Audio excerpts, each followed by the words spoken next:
আপনারা কেমন আছেন? আশা করি ভালো আছেন। আমি সেই লেমন এলো ছাদ বাগানে চলে এসেছি। তো এখন শীতের সময়, ডিসেম্বরে আপনার শেষের দিকে। তো এখন লেমন এলো ফলটা যে আমার এই বাগানে যে ফলটা ছিল সেটা কীরকম হয়েছে।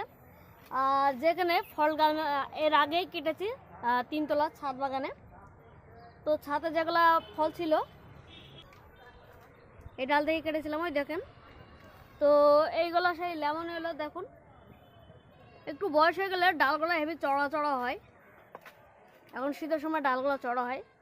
আর এইগুলো সব লেমন এলো, এইগুলো সব লেমন এলো, এগুলো সব সম্পূর্ণ। তো আশা করি সামনে বার প্রচুর ফল হবে। তো এবার চলেন এবার আপনাদেরকে দেখাই যে লেমন এলো ফলটা হয়েছিল।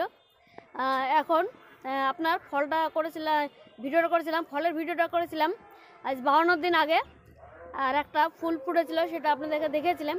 তো এখন 52 দিন পরে আবার সেই ফলটা কীরকম হয়েছে বা আছে সেটা আপনাদেরকে দেখাচ্ছি। চলেন, চলে এসেছে সেই আপনাদের প্রিয় লেমন ইয়েলো ফলটা দেখাতে।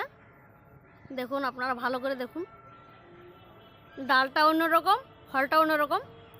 মনে হচ্ছে যেন আমি কমলা লেবু ধরে আছি। দেখুন কালারটা, দেখুন দারুণ লাগছে। আর রোদের জন্য একটু দেখতে খারাপ লাগতে পারে, তো কালারটা একদম অরিজিনাল কালার। একবারে মনে হচ্ছে যেন কমলা লেবু ধরে আছে। এখনও ম্যাচিওর হয়নি, আর কিছুদিন থাকবে। এর হারভেস্টিং ভিডিও আপনার দেখলেও দেখতে পারেন। আর ফলে যে ওয়েট দেখছি তা 350 রাফে হয়ে যাবে। দারুণ সাইজ হয়েছে, একটা লম্বা, ঠিক আছে। এ হচ্ছে সেই লেমন এলো, বিখ্যাত লেমন এলো। কালারটা দুর্ধর্ষ লাগছে। আর এর মিষ্টতা কিন্তু 20-র উপরে হয়ে যায়। অনেকে জানে যে 20-র উপরে এর বিক্স হয়, মানে মিষ্টতা। তো সেই জন্য এই লেমন এলো লাগানোর চাহিদাটা বেশি থাকে। আর আপনার শীতের সময় কোনো জায়গায় ফল নেই, কোনো ভ্যারাইটির ফল নেই। যেমন ইকোয়াডর ফল আছে, যেমন কলম্বিয়া ইয়েলো ফল হয়, আর এই লেমন ইয়েলো ফলটা হয়। তো আপনাদেরকে দেখালাম ফলটা, লেমন ইয়েলো ফলটা। আপনারা হয়তো হয়তো বলবেন যে এটা হয়তো অরিজিনাল না। কালারটা দেখে বুঝতে পারছেন এর কালারটা কিন্তু অরেঞ্জ কালার। অনেকের প্রশ্ন আছে যে কালারটা কীরকম।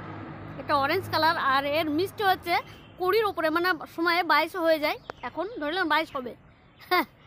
তো মানে এরকম ভিডিও অনেকে ছেড়েছে, তাদের মিটার দিয়ে দেখা, তো সেজন্য আমি বলতে পারছি। তো এরকম চারা করেছে, আপনাদেরকে দেখাই। এই বাগান থেকে চারা করেছে, বুঝলেন। তো সেটা আপনাদেরকে দেখাই কীরকম। এই দেখুন চারা করেছে। ডালটা দেখুন যে অনেক চওড়া ডাল, চওড়া ডাল না, প্রথমে একটু সরু ডাল হয়, আর এখন যেসব ডাল হবে একটু মোটা মোটা ডাল হয়। আর এই হচ্ছে সে মাদার ডাল, দেখুন বোনটা দেখুন এবং মোটা। দেখুন এই ডালগুলা দেবেন উনি, কটা কাটিং করেছেন। তো এই বাগান থেকে যদি নেন, তো এই বাগান থেকে আমি চারা নিয়ে যাবো। আপনাদেরকে বলতে হবে যে লেমন ইয়েলো বাগান থেকে চারা নেব আমি। তো আমি লেমন ইয়েলো বাগান থেকে আমি চারা দেবো, ঠিক আছে। তো এই হয়েছে সেই অরিজিনাল লেমন ইয়েলো। অনেকের চাহিদা, শীতের সময় ফল খেলে এরকম ভ্যারাইটি করবেন, ইকোয়াডর পালোরা বা কলম্বিয়া ইয়েলো, নাহলে লেমন ইয়েলো, বুঝলেন। এদের মিষ্টি বা বিক্স কাছাকাছি হয়ে থাকে। সেই জন্য এইসব ভ্যারাইটি নেওয়ার অনেকের চাহিদা থাকে শখের বাগানের জন্য। আর তাছাড়া লেমন ইয়েলো আপনার কমার্শিয়ালভাবেও চাষ করা যায়, আর প্রচুর ফলন হয়, ঠিক আছে। গ্রাফটিং করলে তাড়াতাড়ি ফল হয়। আর রুটেড আপনি যদি মাদার গাছ লাগান তাহলে একটু স্লো গ্রোথ হয়, হ্যাঁ, ঠিক আছে। তো দেরিতে হবে, কিন্তু দুটোই ফলনটা বেশি হবে, ঠিক আছে। তো ভিডিওটা অনেক লম্বা হয়ে যাচ্ছে। ভিডিওটা এই পর্যন্ত আজকে। কোন দর্শক যদি নতুন হয়ে থাকেন অবশ্যই চ্যানেলটা সাবস্ক্রাইব করবেন, আর লাইক কমেন্ট করে বলবেন ভিডিওটা কেমন হয়েছে। আপনাদেরকে লেমন ইয়েলো ফলটাও দেখিয়ে দিলাম। তো আশা করি আর হারভেস্টিং যদি ভিডিও করা হয় সেটা আপনাদেরকে দেখাবো। তো এর আগে তো ভিডিও করেছি, তো এই হচ্ছে আপডেট আপনাদেরকে দেখানোর জন্য। এখন ডিসেম্বরে ধরলেন, আজকে ভিডিও করেছি 29 তারিখ, তার মানে এখন শীতের মাঝামাঝি ধরলেন। তো ভিডিওটা লম্বা করছে না, ভিডিওটা এই পর্যন্ত। দেখাবে অন্য একটা ভিডিও, অন্য একটা টপিকে। তো আজকের মতো আপনাদের কাছ থেকে বিদায় নিচ্ছি, টাটা।